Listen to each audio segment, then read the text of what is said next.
የዕለቱ የመጽሐፍ ቅዱስ ንባብ ክፍል የሚገኘው በመሳፍንት ምዕራፍ 10 እስከ 12 ባሉት ክፍሎች ነው። እግዚአብሔርን በዚያ ክፍል ሕዝቡን ቃል የገባላቸውን ምድር አውርሷቸው ሲኖሩ የሕይወታቸው ባለቤት ከሆነው ከእርሱ ጋር ግን በፍቅር አብረው እንዲኖሩ የእርሱ ፈቃድ ሆኖ ለነሱ ቀርቦላቸው እናያለን። ለዚህም ነበር ገና ምንም አይነት ቁሳዊ በረከት ሳይሰጣቸው ከእርሱ ጋር በፍቅር ቃል ኪዳን እንዲተሳሰሩ የፍቅር እጁን ዘርግቶላቸው የነበረው።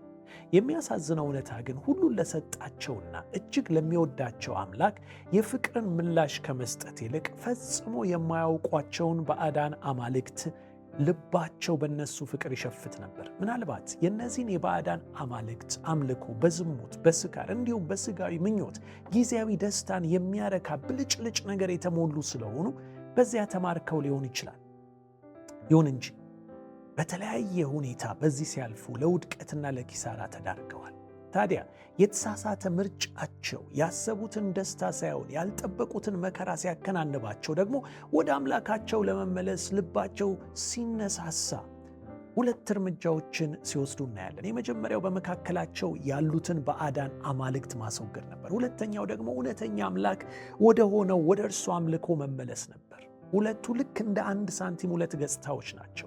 ባዕድ አማልክትን ሳናስወግድ እውነተኛውን አምላክ በእውነትና በመንፈስ ማምለክ አንችልም። ጨለማና ብርሃን በአንድ ላይ እንደማይቀመጡ ይልቁንም ብርሃን ጨለማን እንደሚገፋው የእውነተኛ አምልኮም ልምምድ የባዕድ አምልኮን ልምምድ ሊያስወግደው ይገባል። ባዕድ አማልክትንና እውነተኛውን አምላክ በደባልነት ለማስቀመጥ መሞከር ብርሃንና ጨለማን አብሮ ለማኖር እንደመሞከር ነው። ፈጽሞ አይሆንም። ከድቅድቅ ጨለማ ወደሚደነቅ ብርሃን የጠራንን እውነተኛውን አምላክ እርሱን ብቻ በማምለክ የጨለማን ሥራ ሁሉ አውልቀን በመጣል በጌታ ብርሃን ልንመላለስ ይገባል። እንግዲያውስ እንዲህ ብለን እንጸልይ።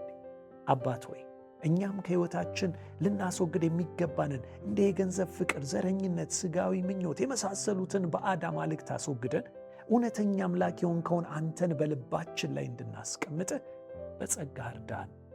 አሜን።